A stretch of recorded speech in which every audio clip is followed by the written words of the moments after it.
The night is a different country where a boy home alone faces a man with a crazed smile hiding behind his couch. A young girl's mom saves her from a lurking stranger by opening the door at the right moment. A family discovers an open window and a TV turned to face outside. A teenage boy finds a man peering over the end of his bed in the dead of night, and a group of friends playing a game in the woods narrowly escape a serial rapist. These are stories of mundane moments that shatter into terror, revealing that the shadows in our homes, the quiet rustle in the woods, and the strange noises in the night are not always our imagination, but a chilling reality that waits just beyond our sight. This happened to my dad when he was a little kid. I think it messed him up a bit emotionally, but he never admitted it. The story freaks me out just imagining it.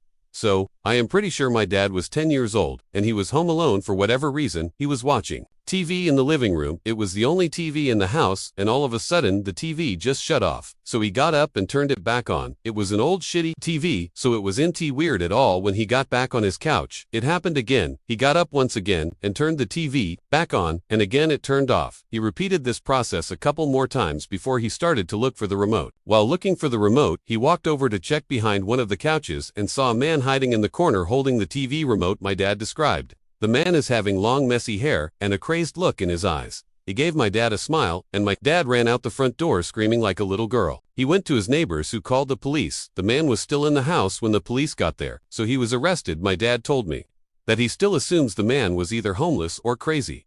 Either way, this story is downright terrifying. My friend told me about something that happened to her. When she was younger, about 8 or 9, she was walking home from school and got her key out to let herself into the house. Her single mom worked and came home later on weekdays. As she reached up to put the key in the door, her mom opened it in a dressing gown, having left work sick. Instead of greeting her, she looked straight past my friend and immediately said, "Who are you?" My friend turned around, and a man in a long coat hurried back down the path and down the street. Being ill that day had possibly saved her daughter from something potentially horrible happening to her. Before I start this story, I want to note that Jacob's mother is a drug addict, and his father really didn't have much wrong with him outside of being with his mother. So one night, when Jacob and his father were asleep, they heard a series of loud banging, scratching, and moving noises coming from the mother's room. Jacob's father jumped out of the bed and ran down the hall and started slamming on the door. His mother opened it, yelling at him to quiet down and that he woke her up.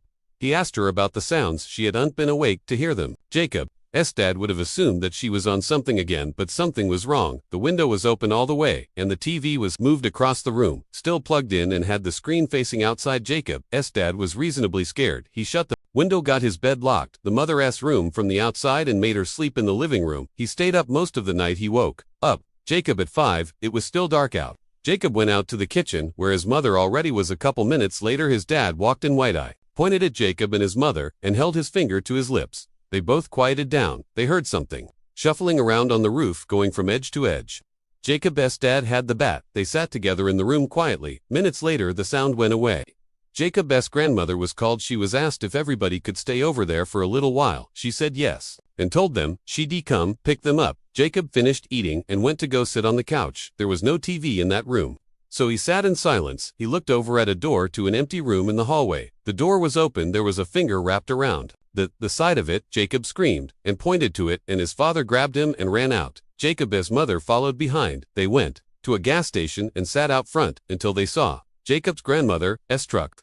Jacob described how unnatural the finger looked to me. He said it reminded him a little bit of a foam finger in length and width. It was wrapped clear around the door frame, the door itself being latched on the opposite side. They didn't go back to that house much after that. Once they gotten everything out of it, they never went back again. Nothing was stolen, and the window in the empty room was music open. I was 13 years old. I had the most isolated bedroom imaginable. Mixed that with a wild imagination, and I was often up late at night, scared and paranoid, unable to fall asleep. My bedroom was a separate floor of the house, on the opposite side of my parents' room.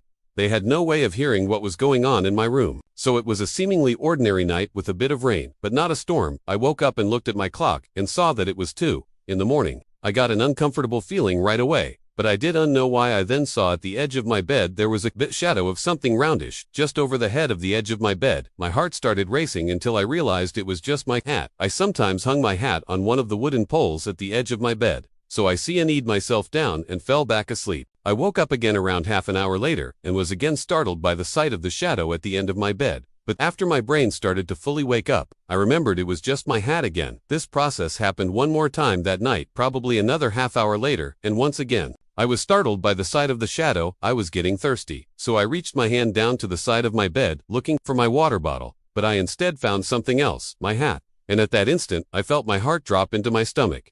As I almost fell out of my bed trying to turn the lamp on, the light revealed the face of a man peering over the edge of my bed, staring right into my eyes. I let out the highest pitched scream a boy could possibly produce and ran straight past the man and down the stairs of my room. I felt the man try to grab me, but I managed to open the door and run to my parents' room to get my dad. My dad got the baton from under his bed and reached to my room, but he was too late when we got back to my room.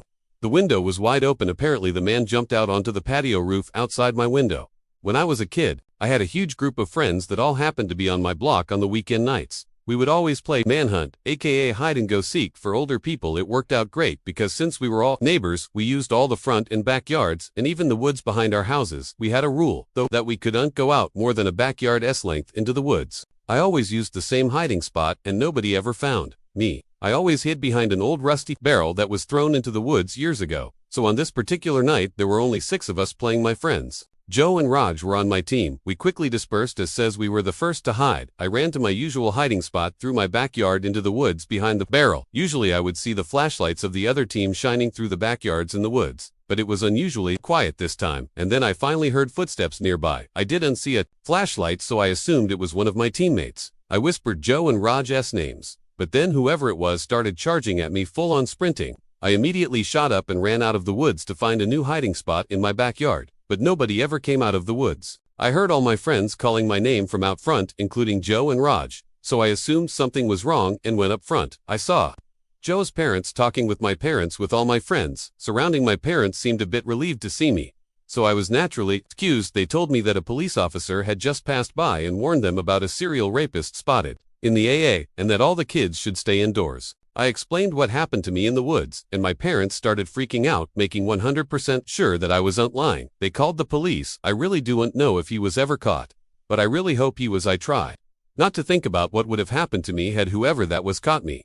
When I was maybe 12 or 13, me, my mom, my stepdad, and 2 dogs went to the beach for a weekend. We rented an apartment all the way at the back of the shore.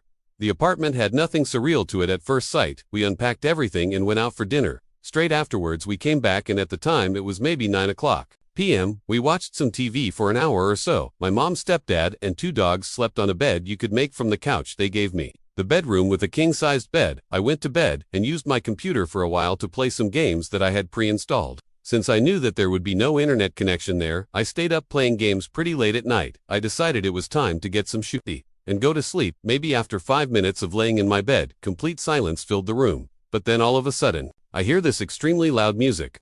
Sigh, I knew it was aunt, my parents, or the dogs. Considering the door to the living room was closed, I straight bolted from that room and went to sleep in the bedroom opposite of the master bedroom. My heart was pounding so fast because I was absolutely petrified. Needless to say, no sleep was had that night. I told my parents about it the next morning, and they told me it was probably just my imagination. But I was certain it was music. Not. This story still gives me nightmares. To this day, I was staying with one of my best friends in North Carolina, where I had a job interview. I was coming from New Jersey, and my friend Mike offered to let me crash at his place for a few days. He didn't necessarily live too close to the company. I was interviewing for about 2 hours away, but I also just wanted to see one of my good friends again.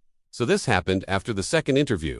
I came back to Mike's place in a good mood, as I had been offered the job on the spot. We celebrated in the yard that night with a few friends and a few beers, or a lot of beers. We stayed up late and basically got shit-faced. People were coming and going all night. That's the kind of person Mike is. He didn't really keep track of who entered and left his house. So at about 400 in the morning, after everyone had left, we called it a night. I struggled to make it up the stairs into the bathroom. I drained the snake and soaked my face with hot water, and it was at that moment that I thought I could see something in the corner of my eye. I turned to the half-open door and saw an eye poking in at me through the crack of the door. I let out a loud holy underscore, and in my drunken klutzy state, I fell to the floor. When I got back on my feet, the eye was gone. I stumbled out of the bathroom and called Mike's name. I heard him call out in response from downstairs in the kitchen. It couldn't have possibly been him. I didn't hear anyone go down the stairs, but I asked if he was up there anyway. Expectedly, he replied with a no. I unremember fully, but I assume I just brushed it off under the assumption that I had too much to drink. I made it to the guest bedroom and basically fell onto the bed, barely managing to throw the covers over myself. You know when you read drunk, you fall asleep easier. That's an understatement. I think I fell asleep seconds after falling onto that bed, only to wake up after an unknown duration of sleep. I immediately felt the unbearable headache coming on and began to rub my head. It was probably a little before sunrise. The room was a bit chilly. My foot was sticking out of the covers hanging over the edge of the bed, and then it happened. I felt something extremely cold grab onto my foot and start stroking it. I then heard a raspy voice whisper the words, "Can you help me?" I sat up and screamed at the top of my lungs before sprinting out of the bed and out of the room, meeting Mike at the top of the stairs. I called the police, and they arrived shortly. The intruder was actually a woman in her late 40s, who clearly suffered from some kind of addiction. She admitted to simply walking right into Mike's house and hiding in a closet. The eye I saw was hers peeking at me. While in the bathroom, I always make sure to cover my feet with my sheets. Now it was the dead of winter, and me and a couple buddies were on a skiing trip by South Lake Tahoe. We stayed in a big luxurious log cabin for a few nights. On the third night, during a blizzard, I got up to get a glass of water late in the night. As I crossed the cabin, over to the kitchen, there was a frantic knock at the door. I was a bit spooked that somebody would be knocking the slate. I thought maybe I should just ignore it and let them go away. But I realized they knew we were there as my car was parked right outside. I also had the thought that maybe somebody was in trouble and need to get out of the dangerous weather. I tiptoed over to the door and waited for another knock. It didn't take too long before the knocking came again, this time much louder and more frantic. "Who is it?" I asked. Nobody answered. I asked again louder, but there was still no answer. After I asked this, there was no more knocking. I grew curious and eventually opened the door a crack with the chain lock still on just in case nobody was outside. I undid the lock and opened the door completely. There were footprints in the snow leading away from the cabin. For whatever stupid reason, maybe I felt some kind of guilt and worry for a person in need. I slipped on my boots and jacket and stepped out into the storm to follow the footsteps before they were completely filled. The footsteps led me to the edge of the property before completely stopping. I underscore you, not the footprints completely ended, not a sign of vehicle marks, a struggle, nothing. It was as if whoever made the tracks was standing still right where I was. I felt disturbed and ran back into the cabin and slammed the door shut behind me, making sure to lock it before I could even gather my thoughts. The frantic knocking at the door resumed. My heart started pounding and I started to scream for my friends. One by one, they all rushed down to see what was wrong. When we opened the door, there was nobody there. The footprints were already filled. I never could prove what happened to my friends. I do blame them for not believing me. I almost do unbelieve myself, but I know it happened. I just can't even try to explain. It still freaks me out to this day. My friend and I were going to a party a few hours out of town, so we decided to stay at her family's holiday house. About an hour south of the party, we arrived around midday, and it was winter in a holiday town. So the area was completely empty, no other cars on the street when we left for the party. I spent a moment deciding whether to pull the gate all the way closed. I had some trouble opening it earlier when we arrived. And if we were getting home late at night, I didn't want to be stuck outside. I ended up deciding to shut it for security. The party was great. We got back to the house around 12:30 and the gate was open. I immediately felt on edge, because not only did I know that I had locked it, but I knew it could just blow open in the wind. But I didn't want to make a big deal, so I was vague when my friend asked me if I'd shut it. We went inside and decided to make a snack. I was wandering through the house when suddenly my friend raced from the kitchen into the hallway and virtually tackled me to the ground. She was convinced she'd heard someone walking around outside. We tried to calm ourselves down, but we had no cell reception, and there was no one else around. Over the next half hour or so, as we sat in the hallway, paralyzed with fear, we heard footsteps outside and the back door being jimmied. We decided we had to leave, so we gathered everything up and got ready to make a break for the car. Just as we were at the front door, ready to leave, there was a huge bang in the backyard, and suddenly, what sounded like hundreds of birds started screaming. We legged it to the car, ended up starting it. With all our stuff still on our laps, we had bought to even put in the backseat. As we reversed out the driveway, we saw somebody running up the side of the house towards us. We sped the entire way home and did sleep at all that night. When I was 10 and my youngest brother, Ben, was only 1, there was this one weekend that my parents were painting our bedrooms, so we would have to sleep in the basement. There was a pull-out couch down there that turned into a bed, and Ben had an extra crib down there. I was only 10. So sleeping in a pit-star basement was very uncomfortable. Somehow, having been down there made me feel a bit safer, though he would wake me up in the middle of the night crying, and for some reason tending to him made sleeping down there a little less scary. But it was this one time that I woke up to him screaming, not crying, screaming like no 1-year-old should. I was scared shitless immediately and ran over to him to see what was wrong. He was standing up looking at me pointing to something. I looked in the direction he was pointing at. He was pointing into the pitch-dark boiler room right next to his crib. I felt like 1,000 knives just stabbed me in the chest, and even through the heat of the moment, I vaguely remember the faint sound of something falling over in the boiler room, and I felt as if I was being watched in that basement. I grabbed Ben and got the hell out of there as quickly as possible. I have never gone back down in that basement.